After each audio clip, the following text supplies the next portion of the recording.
So today I'm going to show you how to use the sum formula on Excel, how to add up numbers together on Excel.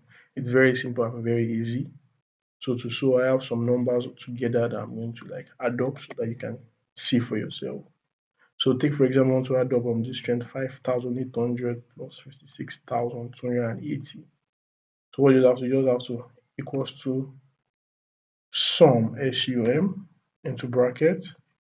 Then you select the colon or the cell, sorry, you select the cell where the number you want to add up together. That then the second you hold on the shift key, then you click on it, then you press enter, and then you get the total of the numbers in both cells. And to like if you want to do that for the others, instead of now saying okay, now writing equals to sum bracket this 1,000,000 shift this. Instead of doing it one by one, what you can just easily do is let me delete this. When you did it the first time, you take your arrow to the edge. You see the cursor has changed from the normal plus to a smaller plus sign.